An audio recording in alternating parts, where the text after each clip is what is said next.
Il était une fois un vieux couple heureux, Mohammed Khaireddin.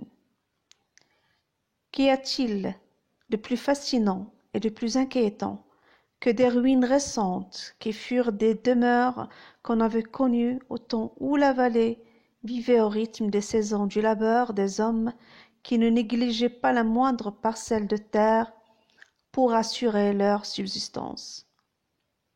Ces maisons de pierre sèche, bâties sur le flanc du roc, à quelques mètres seulement au-dessus de la vallée, ne sont plus qu'un triste amas de décombres, domaine incontesté des reptiles, des arachnides, des rongeurs et des myriapodes.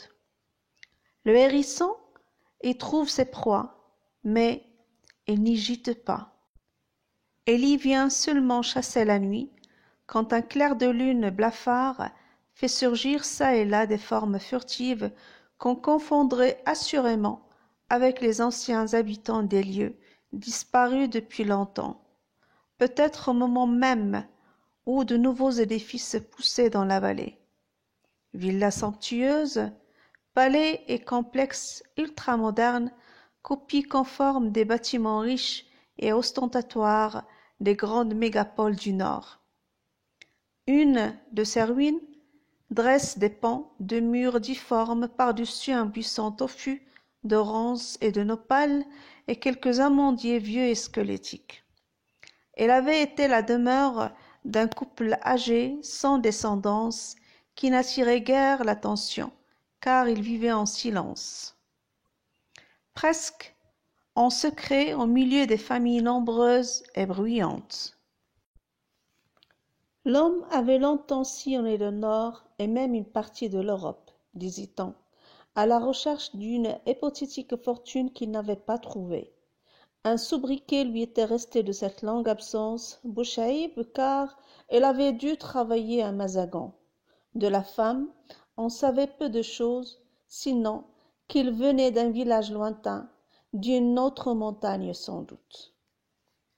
Depuis son retour au pays, Bouchaïb n'était plus tenté par le nord. Il ne voyageait plus que pour se rendre à tel ou tel moussam annuel, comme celui de Sidi Ahmed Moussa. Et il ne ratait jamais le souk hebdomadaire, où il allait à Dodane tous les mercredis. Un âne timide et bien mieux traité que les baudets de la région. Il n'était jamais puni. Son maître y tenait comme un enfant et le disait crûment au persécuteur des bêtes. Ce gentil équidé en imposait aux autres ânes, qu'il savait mettre au pas si nécessaire durant les battages de juin, lors desquels on assistait à des bagarres mémorables entre animaux rendus fous par les grosses chaleurs ou par le rut que favorisait le nombre. Bouchaïb était un fin lettré. Il possédait des vieux manuscrits relatifs à la région et bien d'autres grimoires inaccessibles à l'homme ordinaire. Il fréquentait assidûment la mosquée, ne ratait pas une seule prière. Il était aux yeux de tous un croyant exemplaire qui devait nécessairement trouver sa place au paradis. Il tenait la comptabilité de la mosquée sur un cahier d'écolier vert. Les biens de la mosquée, à savoir les récoltes, allaient aux frais en exercice, qui en était le légitime propriétaire. À la communauté de semer, labourer, etc., tout revenait à l'imam en temps voulu. Bouchaïb, qui était un flous, veillait au grain. Rien ne pouvait tromper sa perspicacité. Il était l'écrivain public par excellence. Il rédigeait les lettres qu'on envoyait aux siens par le truchement d'un voyageur plutôt que par la poste. Il expliquait les réponses et donnait des conseils aux indécis. Il vivait comme il l'entendait, après les vagabondages de sa jeunesse, dont il évitait de parler. Le souvenir de cette existence d'errance et de danger avait fini par déserter sa mémoire. D'aucuns murmuraient qu'il avait été en prison dans le Nord. Il a fait de la tôle, ce gaillard devenu un saint dans sa vieillesse, disait-il. Il a même été soldat quelque part, ajoutaient les Pléphinots. C'est ça que vous appelez faire de la tôle. Mais il a déserté car il trouvait ce métier pénible et dangereux. Rien de tout cela n'était tout à fait juste. Seul le vieux Bouchaïb détenait le secret de sa jeunesse enfuie. Cependant, comme il fallait donner un sens à tout, certains n'hésitaient pas à broder des histoires qui n'en coulaient pas moins durablement aux personnages visés. On ne pouvait pas se défaire d'un passé peu glorieux, ni des mensonges colportés par des gens de mauvaise foi. Mais peu lui importait ce qu'on disait de lui. Bouchaïb n'accordait aucun crédit au ragot, qu'il savait être la seule âme des ratés. Il avait une échoppe à Mazagon. Il l'avait donnée en gérance à un garçon d'un autre canton qui lui envoyait régulièrement un mandat, de quoi vivre à l'aise dans ces confins où l'on pouvait se contenter de peu. Ainsi, le vieux couple mangeait-il de la viande plusieurs fois par mois, des tagines préparées par la vieille qui s'y connaissait. Cela donnait lieu à un rituel extrêmement précis. Seul le chat de la maison y assistait car il était tout aussi intéressé que le vieux couple. Après avoir mis un énorme quignon à cuire sous la cendre, la vieille femme allumait un brasero et attendait que les braises soient bien rouges pour placer dessus un récipient de terre dans lequel elle préparait soigneusement le mets. Allongé sur un tapis noir rugueux en poil de bouc, le vieux sirotait son verre de thé et fumait ses cigarettes, qu'il roulait lui-même. Ni l'un ni l'autre ne parlait en ce moment-là. Chacun appréciait ce calme crépusculaire qui baignait les environs d'une étrange douceur et que seul le bruit des bêtes rompait par intermittence. On avait apprêté les lampes à carbure et l'on attendait patiemment le déclin du jour pour les allumer. On pouvait manger, passer la nuit sur la terrasse, car l'air était agréable et le ciel prodigieusement étoilé. On voyait nettement la Voie lactée, qui semblait un plafond de diamants rayonnants.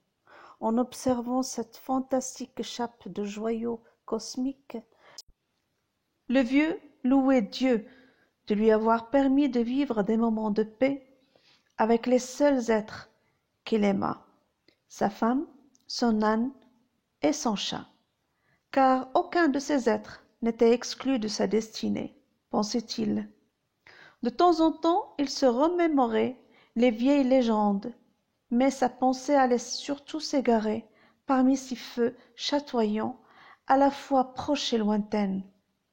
Est-ce là que se trouve le fameux paradis? Se demandait-il. Et l'enfer? Où serait donc l'enfer? Comme il n'y avait aucune réponse, il oubliait vite la question. Inutile de fuyer dans les mystères célestes pour savoir où est ceci, ou cela. L'air devenait de plus en plus agréable à mesure que la nuit tombait. C'était l'heure où la vieille allumait les 2 lampes, où les insectes, appelés comme par un signal, tombaient lourdement sur la terrasse. La vieille s'installait à son tour à côté du vieux, prenait son thé sans rien dire. On écoutait les 1001 petits bruits de la nature, le jappement lointain du chacal, la plainte du hibou, le crissement des insectes et parfois le sifflement reconnaissable de certains serpents. Tous les prédateurs se préparaient à la chasse, une chasse risquée où le plus fort pouvait survivre bien que le sort de la proie fût scellé d'avance. Dans l'étable, la vache avait fini de manger et, comme elle ne meuglait pas, la vieille femme pouvait la croire endormie. C'était sa bête favorite. Il faisait comme elle les labours dès les pluies d'octobre. Il produisait un bon lait que la maîtresse de maison barattait dès la traite matinale. Ensuite, il le mettait au frais pour le repas de midi. Il obtenait un petit lait légèrement aigrelé qu'il parfumait d'une pincée de thym moulu et de quelques gouttes d'huile d'argan. Le couscous d'orge aux légumes de saison passait bien avec cela. Un couscous sans viande que le vieux couple appréciait par-dessus tout. Pour la corvée d'eau, la vieille allait au puits 2 fois le matin. À son retour, il ne manquait jamais d'arroser copieusement un massif de menthe et d'absinthe dont elle découpait quelques tiges pour le thé qu'on consommait matin, midi et soir. Les voisins avaient pris la fâcheuse habitude de venir quémander quelques brins de ces plantes. Mais rien n'irritait le vieux couple, qui aimait rendre ces menus services. On les aimait parce qu'ils n'avaient pas d'enfants, aucun litige avec les gens, et que, après eux, leur lignée serait définitivement éteinte, ce que tout le monde regrettait sans doute. Oui, on aimait ces 2 vieillards, mais personne n'osait aborder ce sujet tabou, car l'homme stérile se considérait à tort moins qu'un homme vu que son sperme n'était qu'une eau sans vie. Le vieux ne pensait plus à cela. Il savait que toute lignée avait une fin, et il s'accommodait de cette évidence. C'est ailleurs que je recommencerai notre jeunesse, ailleurs qu'aura lieu le nouveau départ, ici c'est fini. Mais est-ce qu'il est permis de se reproduire au paradis? Se disait-il, des questions cul-de-sac qui ne menaient qu'à un mur infranchissable. Il n'avait donc aucun regret, pas la moindre amertume. Au contraire, il se sentait en paix avec son âme, heureux et totalement éloigné de certaines vanités terrestres, comme de posséder une nichée bruyante et batailleuse qui vous attire surtout les remontrances et la hargne du voisinage. Il n'avait donc jamais envié les pères de familles nombreuses, et encore moins ces pauvres airs qui alignaient tellement d'enfants qu'il en était accablé. Il savait aussi que la plupart d'entre eux n'avaient aucun avenir et qu'ils répéteraient fatalement le même processus de misère en ce monde frénétique et dur. Beaucoup quittaient le pays et allaient s'échouer dans un quelconque bidonville du Nord. Ils ne revenaient plus au village. Les plus chanceux étaient engagés en Europe comme mineurs de fond, et ceux qui trimaient à Casablanca ne relevaient la tête que s'ils étaient soutenus par les épiciers. Ils apprenaient alors le métier sur le tas et finissaient souvent par ouvrir un magasin d'alimentation. Non, décidément, je n'envie pas le sort de ces reproducteurs. Sa vieille femme interrompit ses réflexions. « À quoi penses-tu » dit-elle. Il ne répondit pas tout de suite. Elle s'écoula un bon moment, puis il dit « À quoi je pense ? Eh bien, à tous ces gens qui ont trop d'enfants et qui ne peuvent même pas les nourrir. Eh bien moi, je suis une grand-mère sans petits-enfants, mais je suis heureuse. C'est ce que je pense moi aussi. Sers-nous donc un dîner. Non, attends un peu. Je dois d'abord faire ma prière. » Il se leva, fit sa prière, puis revint. Ils mangèrent calmement en divisant. Il lui parla de sa journée à la mosquée. Elle l'entretint de la vache, de ses poules bonnes pendeuses qu'un chat sauvage égorgeait depuis peu. « Qu'est-ce que tu peux faire contre lui ?» dit-elle. « Lui tendre un piège, après quoi? Mais tu as déjà essayé. Au lieu de ce maudit chat, c'est le coq blanc, ton préféré, qui a été pris. Je mettrai le piège où la volaille ne peut pas aller. C'est tout. J'ai mon idée là-dessus. Merci. Ton tagine est fameux, et le pain aussi. » Elle rit. « Dieu nous en fasse profiter, dit-elle. Elles se resservirent du thé. Cette année a été bénéfique. Il a beaucoup plu. Il est même tombé de la neige sur les hauteurs. Les moissons approchent. Tout le monde s'y prépare. As-tu pensé aux moissons? Demanda le vieux. Oui, j'y pense. Je trouverai bien quelqu'un pour m'aider. Il y a un tas de jeunes filles disponibles et serviables. Que Dieu t'entende. Ils parlèrent encore un bon moment. Le vieux fumait en avalant de toutes petites gorgées de ce thé vert de Chine qu'un ami lui envoyait de France, un thé prohibé qu'il appréciait plus que tout au monde. Plus tard, ils s'allongèrent côte à côte et s'endormirent sous le ciel étoilé du sud. Mais qu'est-ce que vous nous dites là? Des gens d'ici seraient-ils recherchés par la police? Mais qu'ont-ils donc fait et qui sont-ils?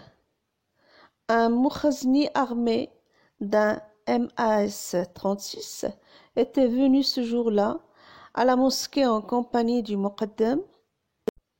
Il exhibait une liste de noms de gens recherchés à Casablanca pour faits de résistance, ce qu'on appelait le terrorisme à l'époque. Et c'est en sa qualité d'inflous que Bouchaïb le reçut. Dans toutes les villes du Nord, la résistance à l'occupation était très active. Il y avait des attentats à la bombe, des rafles massives et des exécutions sommaires. Certains d'entre eux s'y trouvaient bel et bien, mais nul n'osait les dénoncer. Pas même le Muqaddam ni le chic, qui les fréquentait quotidiennement, déjeunait ou jouait aux cartes avec eux. Le chic, qui était lui-même un résistant notoire, il militait pour l'indépendance. Non, on ne les a pas vus depuis des années, dit Bouchaïb. Vous perdez votre temps et vous nous faites perdre le nôtre. Retournez plutôt chez votre capitaine et faites-lui savoir que ces gens-là ne sont pas revenus ici depuis des années. D'accord, mais on peut croire ce qu'on veut. Ils ne sont pas ici. Un point, c'est tout. Le Moukhazni repartit sans avoir obtenu le moindre renseignement ni le plus petit indice de leur présence. Il reprit le chemin du bureau en jurant avoir reconnu en la personne d'un tel l'un de ses fugitifs, mais il n'en était pas vraiment sûr. « Nous ne sommes pas des traîtres, dit Bouchaïb au Muqaddam. Ah, ça non. Cependant, il informa les intéressés de cette visite, mais ils ne s'inquiétèrent pas. Tout ça, c'est du vent. Qui peut nous atteindre ici? Il faudrait une armée. Quand on est dans la montagne, on est insaisissable, dirent-ils. Cet incident n'eut pas de suite. Les résistants continuèrent de vivre leur exil chez eux jusqu'à l'indépendance. Ce souvenir était si cher au vieil homme qu'il en reparlait souvent. Cette époque était celle de l'enthousiasme, du sacrifice et de l'honneur. Où est tout cela à présent? Affirmait-il. Puis il revenait au quotidien, un quotidien calme qu'il appréciait car il n'avait aucun souci à se faire et sa seule obligation était de vivre et de prier. Ses journées se passaient entre la mosquée, les champs et la maison où, après le repas de midi, il faisait une longue sieste à l'abri de la canicule qui régnait dehors. Il dormait dans un coin frais du rez-de-chaussée où seul le bourdonnement des mouches prises dans les toiles d'araignée se faisait entendre. Ce bruit ne le dérangeait pas, il représentait pour lui une des musiques secrètes de la vie, un langage essentiel adapté à l'univers des êtres qui luttent contre la mort omniprésente. Ce soir, j'irai mettre des pièges. On mangera du lièvre demain. Il avait plusieurs assortiments de pièges et il savait où les tendre pour capturer tel ou tel gibier. Il aimait bien la chair du porc épic, mais il lui préférait celle du lièvre. qui sentait bon les aromates. Et c'est sans surprise que le lendemain à l'aube, il rapporta 2 lièvres qu'ils dégustèrent, sa femme et lui, le soir même sur la terrasse. Le chat eut une grosse part. J'ai donné un peu de ce gibier à la voisine, dit la vieille. Tu as bien fait. Il ne mange pratiquement pas de viande. Une fois l'an peut-être, à l'occasion de l'Aïd. C'est des gens charitables lui en offrent. Il y a longtemps qu'il vit seul. Il n'a personne au monde. Il faut penser à cette femme de temps en temps, recommanda le vieux. Je pense souvent à elle. Je ne la néglige pas. Cette pauvre vieille vivait dans une immense bâtisse en partie délabrée, parmi des multitudes de rats et de chauves-souris. Elle était encore assez vigoureuse pour entretenir une vache et s'occuper des corvées journalières. Tout le voisinage la respectait et l'aidait. Elle ne manquait de rien, en vérité. On la surnommait Taloqit, sans trop savoir pourquoi.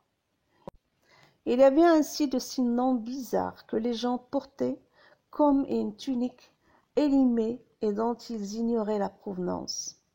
Pendant les fêtes, il faisait elle-même le pain communautaire car il avait dans la cour de sa maison un grand four en terre battue qu'elle utilisait à merveille.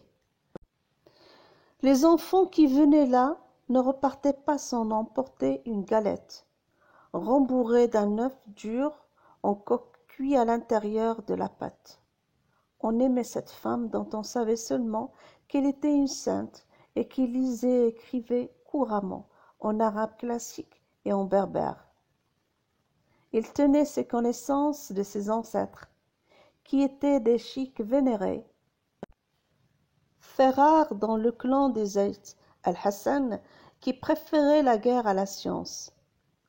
C'était donc une Tagurramt, capable d'engager une joute verbale avec n'importe quel alim.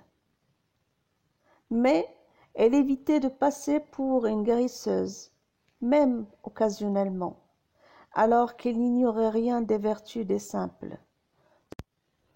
Seule pharmacopée de l'époque. Cependant, elle dut parfois soigner des enfants atteints de typhoïde ou de toute autre maladie grave. Les enfants sont des anges, disait-elle. Je peux les soigner, mais c'est Dieu qui les guérit. Elle ne vendait donc pas son savoir aux premiers venus, comme ces charlatans qui infestaient les souks et les rassemblements saisonniers. Elle s'occupait tout particulièrement des maroufs, comme celui de Sidi Bourja, dont le monument funéraire dominait l'entrée d'un ancien cimetière ceint d'un mur de pierre et d'épineux. À l'écart du village et tout à côté de ruines presque entièrement effacées, si bien qu'on ne savait rien du nom du site. Au vrai, personne ne connaissait l'histoire de la région. Les écrits qui lui étaient consacrés étaient rares et indécryptables. Il aurait fallu le concours d'experts pour les traduire en clair, ce qui n'intéressait personne, vu l'insignifiance historique de ces lieux reculés où l'on avait coutume de se réfugier pour fuir les envahisseurs de tout poil qui s'emparaient surtout des plaines côtières et des ports.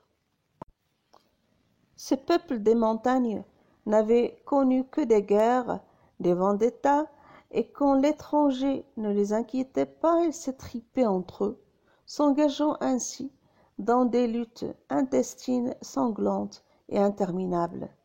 Taloqit est une sainte femme, dit le vieux. Tout le monde en convient, répondit la vieille. Elle est capable de réciter le Coran d'une seule traite. Il me fait penser à la Latiza Tesmlelt, sainte et savante dont on dit peut-être à tort qu'elle fut la maîtresse attitrée de Sidi Ahmed Moussa Nzawit, le saint en 1001 miracles et prodiges. Que ne dit-on pas On fabrique des histoires à défaut de détenir la stricte vérité, rétorqua la vieille. Les gens sont plus mauvais que la teigne. Pire, on peut soigner la teigne, mais on ne peut changer les mentalités. En tout cas, il n'y a plus de femmes de ce genre, précisa la vieille. Il n'y a plus que des ignorantes, bâtées, qui triment sous le soleil ou dans la tourmente. C'est vrai, l'ignorance fait des ravages. Nous n'appartenons pas à cette époque. Nous ne créons rien, mais nous consommons tout. Serions-nous donc inutiles? Nous ne volons pas grand-chose. Crois-moi, un jour peut-être, les peuples du monde entier avancent dans la lumière d'un jour nouveau pendant que nous stagnons, au fond d'une obscurité semblable à une eau croupie qui déjà pue la vermine. Mais ce n'est pas à ça que je pense. Je ne pense qu'à moi seul en ce moment. Je ne laisserai rien derrière moi en disparaissant. Le monde peut très bien se passer de moi, car même ceux qui m'enterreront ne seront pas de mon sang. C'est aussi bien comme ça. On est venu tout nu, on repart tout nu. C'est de l'autre côté du visible qu'existe le miracle, tant espéré, même par les prophètes. Et c'est pourquoi je prie Dieu de me préserver des turpitudes d'ici-bas. C'est de la tristesse, dit la vieille. Eh non, je suis logique avec moi-même, c'est tout. Tu sais, il y a quand même de très bonnes choses, comme ce dîner par exemple. Mais avant de nous coucher, j'aimerais t'apprendre une chose, ou plutôt deux. Tout d'abord, demain, nous offrons un grand sacrifice à la mosquée. 2 bœufs seront égorgés.